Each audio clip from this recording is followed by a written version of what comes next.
All right, hi folks, it's Larry Maslino recording a video from MATH140, Section 1.8 on continuity. This is really a concept related to limits.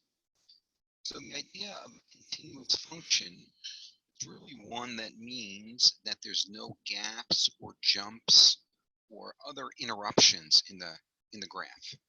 So if you think about a continuous function, we're going to see the graph should be smooth with no vertical asymptotes, with no holes, with no jumps, etc. Well, here's the definition of a continuous function. Now, really, we can say a function is continuous at a certain x value, we're going to call it a, if the limit as x approaches a is equal to f. Get into a little more detail to try to explain what that means. Well, really, the way to think about a continuous function at a certain x value, let's say x equals c, there should be no interruption in the graph. What that means is there really should be no holes, jumps, or gaps. If you think about it this way, if you're tracing out the function with a pencil, you should not need to lift the point of the pencil up off the paper when tracing out the function. That's how you know the graph is continuous. There's really three conditions that need to be met if a graph is going to be continuous at a certain x value. We're going to call it a. The first is the function has to be defined at that location. The second is the limit as x approaches a has to exist. Also, the limit as x approaches a has to be the same as the value of the function at a. Now, to understand these, it's really best to think about these graphically. So let's go ahead and take a look at this graphically. All right, well, let's take a look at this graph. And if you look at this graph, you'll probably be able to quickly see this is not continuous. First of all, I'm noticing there's a hole here. That means the graph is not continuous. Also, I'm noticing this jump here. That means the graph is not continuous. Also, I'm noticing that there's this point here where the function is defined at this value indicated by that solid dot. By the way, folks, just a general comment. When you see on a graph an open circle, that means the function is not defined at that point. So for example, if this is x equals 2, let's say, by having that open circle at x equals 2, it means there's no corresponding y value at x equals 2. So this is a way to indicate the function is not defined at x equals 2. But if you see a solid dot here, what that's telling you is the function is defined, but it's defined according to that solid dot. For example, in this graph I just drew, if I asked you what is f of 2, the answer would be 5, because the corresponding y value when x is 2 is y equals 5. I know that because of the solid dot. All right, well, let's take a look at, for example, x equals 1. At x equals 1, this function is not defined because the graph has that break there. And again, that's because I'm seeing this open circle. So the official reason that f is not continuous as 1 is because f of 1 is not defined. And I can see that by way of that hole in the graph at x equals 1. All right, let me go to the next slide. All right, let's take a look at this graph again, but now let's go to x equals 3. Well, I think you'll agree at x equals 3, the graph is not continuous. It's got this gap. Why is it not continuous? Well, f of 3 is defined because if I look at x equals 3, I do see there's a solid dot here. Let's just say the solid dot happens to be at a y value of -1. So f of 3 is defined. F of 3 equals -1. So that's not the reason that the graph is discontinuous there. The reason is the limit doesn't exist. Remember, if I take the limit coming from the left side of 3, I'm going to get a different answer than if I take the limit coming from the right side of x equals 3. So in this case, f of 3 is defined because there's that solid circle there, but the limit doesn't exist because the left and right limits are different. So that's another reason why a function could be discontinuous. The limit doesn't exist. All right, let's look at one more example here. How about at x equal 5? Well, if you look at x equal 5, the function does exist there. Let me assume, let's say here this y value is 7, for example. Well, I could see that f of 5 equals 7 because of that solid dot. But notice the limit as x approaches 5 is not equal to the function at 5. Remember, for a graph to be continuous, the limit as x approaches a has to equal f of a. Let me go back to that condition so you could see that. Hang on a second. Let me just go back to a previous slide. These were the three conditions that we were discussing, and we're looking at condition 3 right now. What does it say for a graph to be continuous? This third item says the limit as x approaches a should be equal to f of a. Well, back to that graph we're looking at. What is the limit as x approaches 5? Well, for the limit as x approaches 5, I'm coming down the curve in this direction and coming down the curve in that direction. Really, the limit would be, say this is y equal 2. Well, the limit would be 2. But f of 5 doesn't equal 2. F of 5 equals 7. So, of course, 2 is not equal to 7.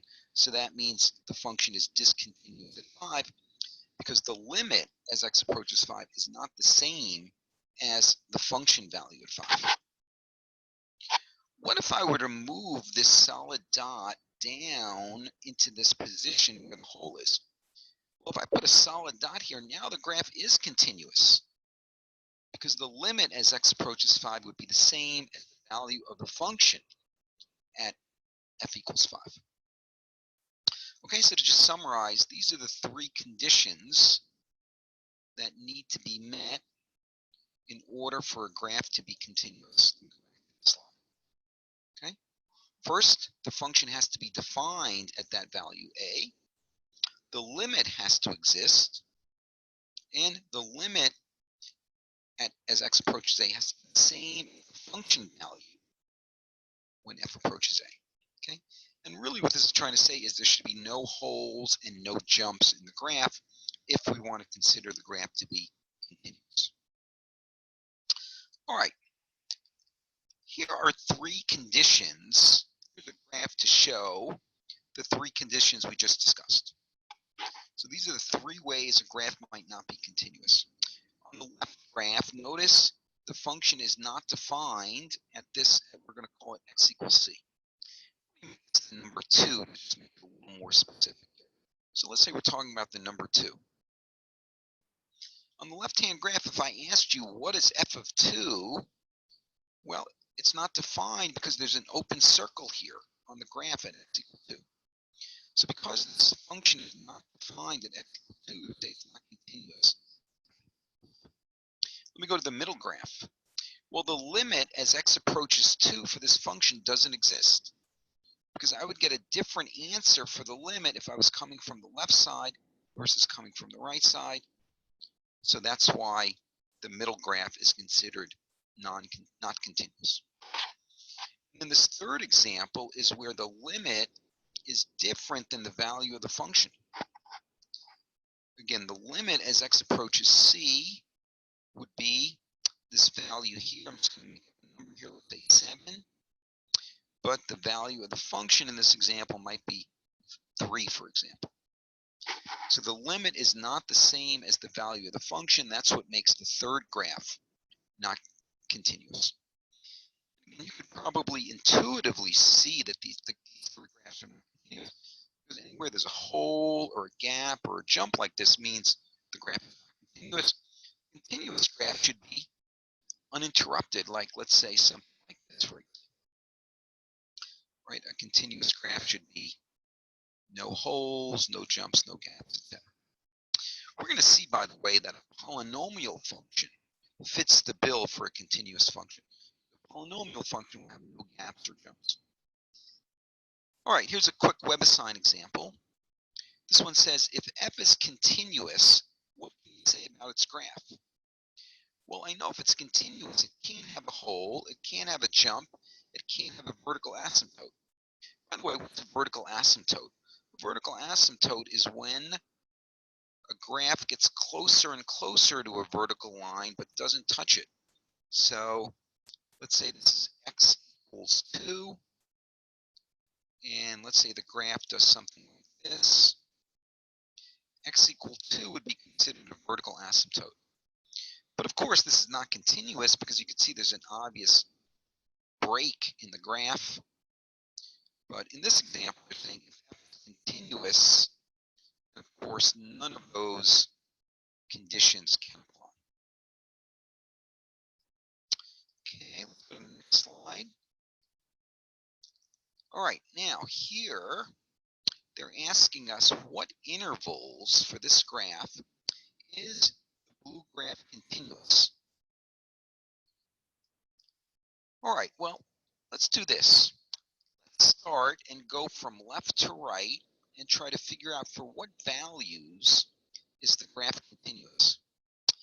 Now, remember, when you see an empty circle, that means the function is not defined at the empty circle. But if you see a solid, a filled-in circle, the function is defined at that point. Now, quick reminder about interval notation, because this example is asking you to use interval notation.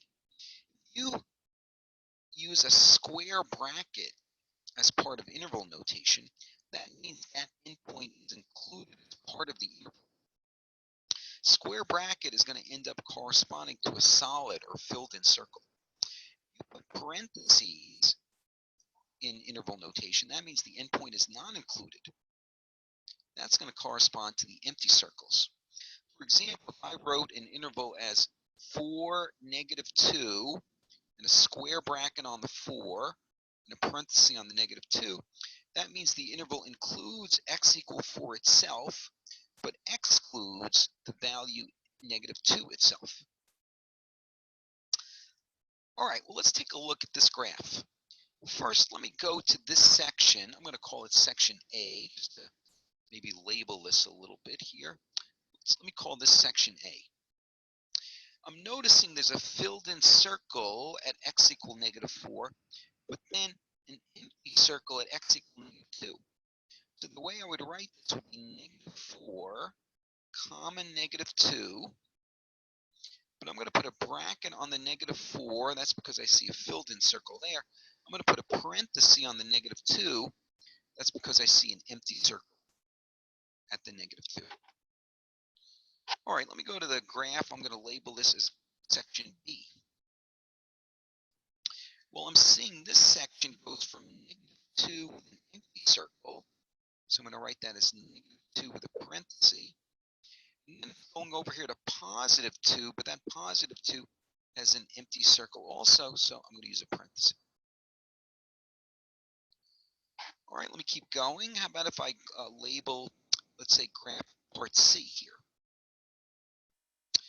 Well, this part of the graph is starting at x equal 2 with a filled-in circle, so that's going to be a 2. So part C is going to be 2 with a bracket on it. And on the right side, it's going to 4, but notice it's never really getting there because at 4, it looks like there's a vertical asymptote. So I'm going to write that as a 4 with a parenthesis. All right, I'm almost done. Let me do section D. Section D. Well, section D is going from 4, but again, it's a parenthesis because there's a vertical asymptote. And on the right side of this section D, it's going to x equals 6, 6 with a open circle, so I need a parenthesis there. Finally, I'm going to do section E of this graph. Section E looks like it's going from 6 to 8, but it's got open circles on each end. So I'm going to use parentheses there for section E. All right, putting all these sections together, you can see it's going to match up to the second answer in the list. So for this example, you just had to be careful to look at each section of the graph and make a note as to whether the endpoint was included or not included. If the graph is showing a filled-in circle, then that endpoint is included. If the graph is showing an empty circle, then that endpoint is not included. All right.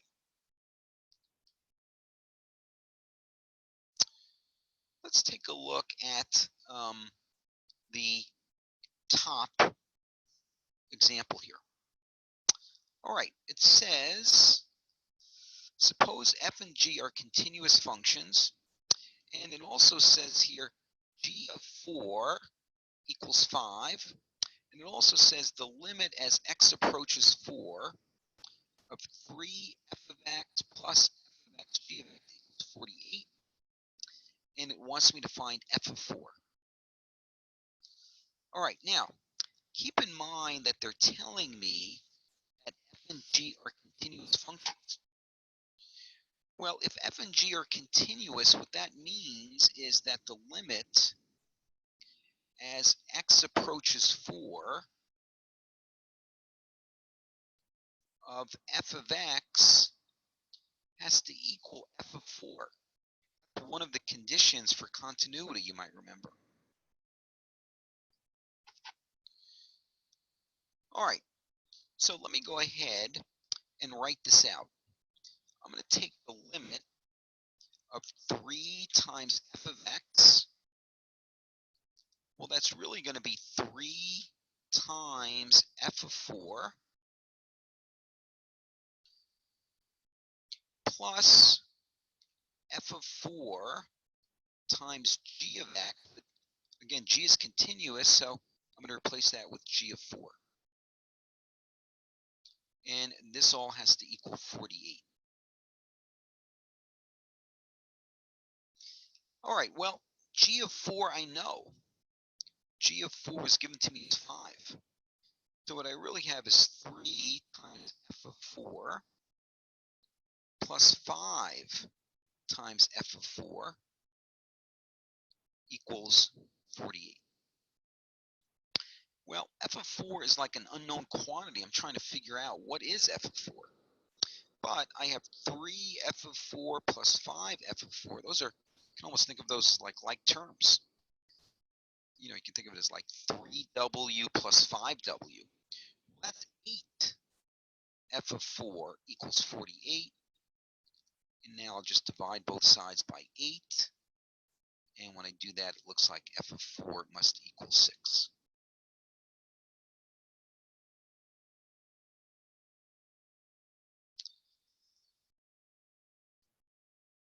All right, let's look at the bottom example.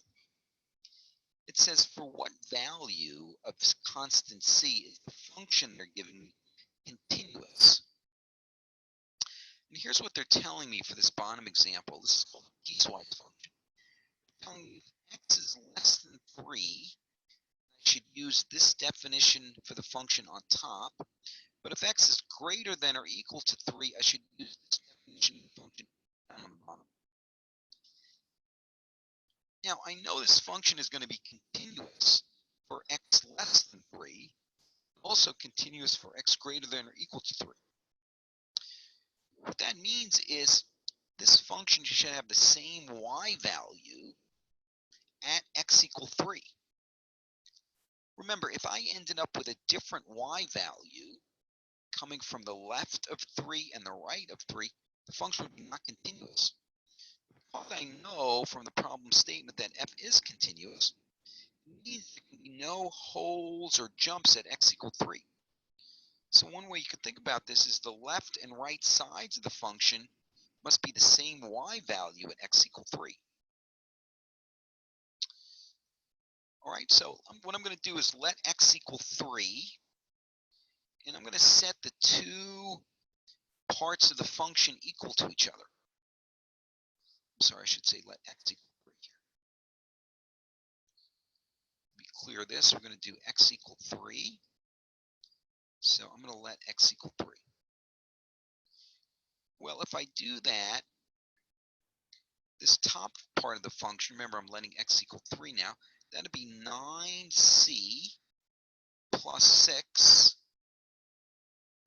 And that's going to have to be the same y value as the bottom of this function when x is 3. When x is 3, the bottom is going to be 27 minus 3x. So I'm letting x equal 3. I'm sorry, I should say 3c here. So I'm letting x equal 3, and I'm setting the top function equal to the bottom function. Again, the reasoning is the y values have to be the same at x equal 3 for the top and the bottom function if this graph is going to be continuous. All right, well, let me try to clean this up now. I'll add 3c to both sides of this equation. When I do that, I'm going to end up with, I'll write it up here, end up with 12c plus 6 equals 27. Subtract 6 from both sides. 12c equals 21. Divide both sides by 12. And c equals 21 divided by 12. I can simplify the fraction, divide top and bottom by 3. So c equals 7 over 4.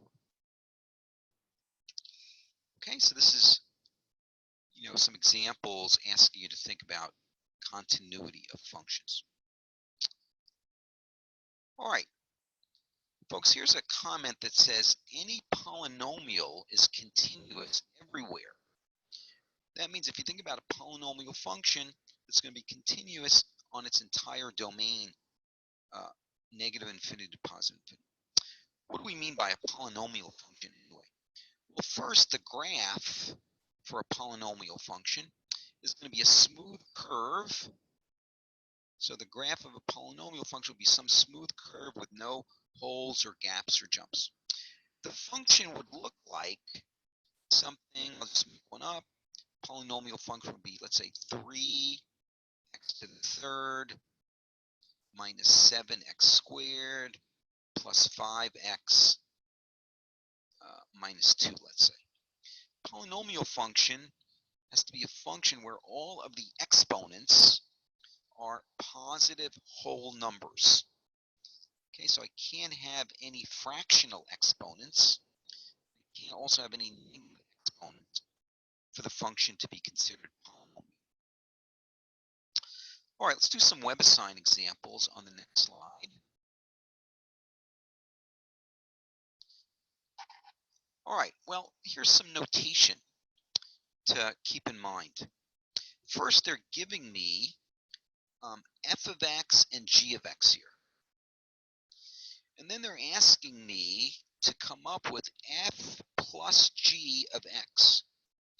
But you can see in this blue box, it says f plus g of x really means just taking f of x plus g of x. So I'm just going to be adding these two functions together. So if you just add f of x and g of x together, you can see it here in the green box.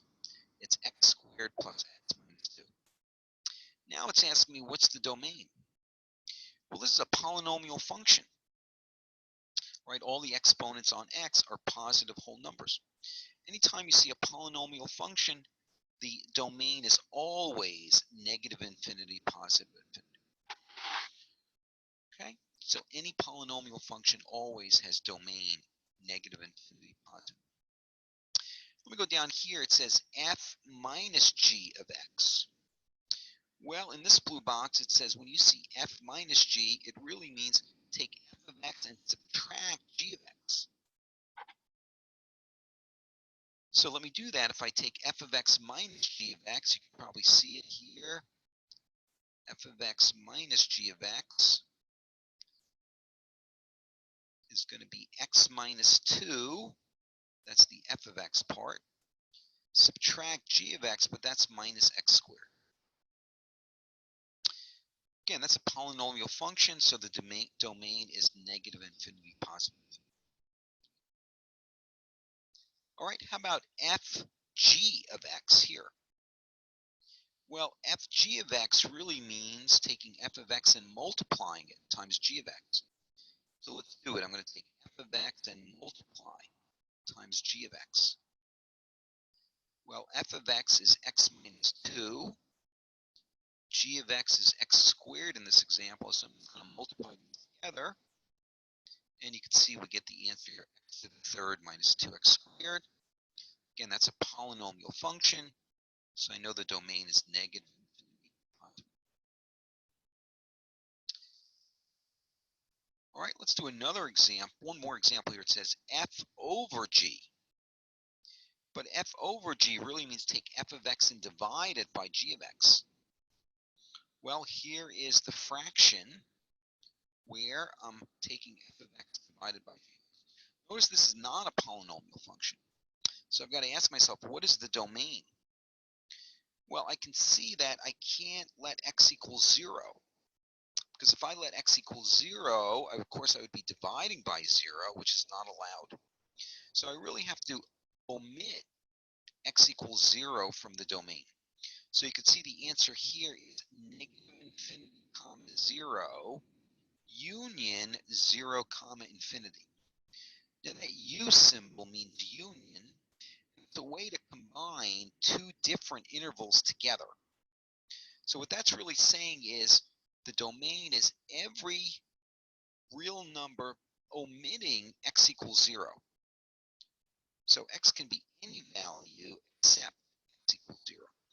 And because the parentheses are here in this interval notation, that means we're not including 0 itself as part of the interval. All right, so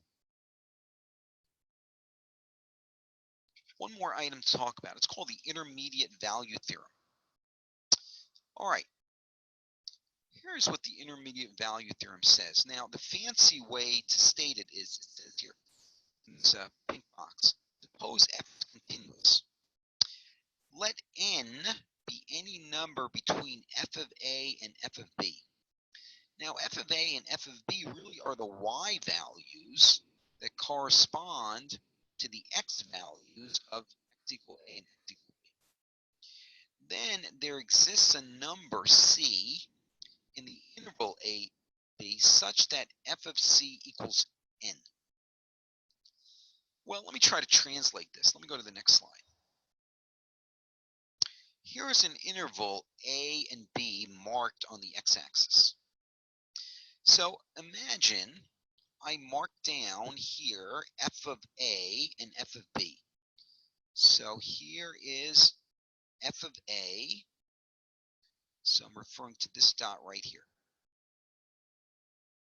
And here is f of b. I'm referring to this dot right here. Let me mark this as x1, y1, and x2, y2 to make it a little easier to think about this. So imagine I have x1, y1, and x2, y2. And this, remember, this graph is continuous. What that means is this graph has no holes or jumps or gaps in it. What this theorem is trying to tell you is when you have these two y values, f of a, f of b, imagine picking any y value in between. Then there must be an x value somewhere in between a and b that corresponds to that y value of n. So here it is written out. It says, if you draw any horizontal line, let's say y equal n, between two y values, then the graph of f can't jump over the line because it's continuous. It has to intersect the line somewhere at a particular x value. So here it is in this yellow box. If a function is continuous, imagine these 2 points x1, y1, and x2, y2 on the curve. Here's what the theorem says. If there's some y value that falls in between y1 and y2, then you know there has to be a corresponding x value that falls between x1 and x2. All right, let's do an example to kind of illustrate what this theorem can help with. All right, it says use the intermediate value theorem, that's what we were just talking about, to show that there's a root of a given equation in the specified interval. Now, root is another way to say x-intercept. So I'm going to call this an x-intercept to make it a little easier to understand. So imagine they're telling me that there's an x-intercept in a given interval. All right, so they're giving me this function.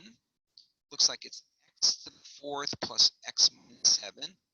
They're giving me this interval 1, 2. First, I have to know, is this function continuous on the interval?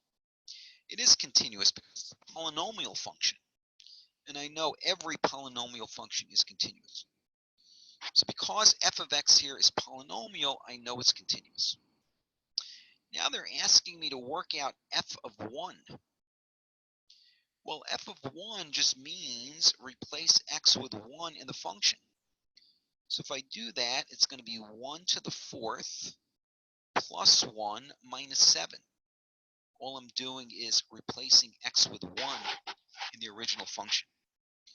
Well, that's going to be 1 plus 1 minus 7. That's 2 minus 7, so that's negative 5. Now they're asking me to figure out f of 2. All right, let me work that out. Well, I'm just going to replace x with 2 in the original function. That's going to be 2 to the fourth plus 2 minus 7. 2 to the fourth is 16.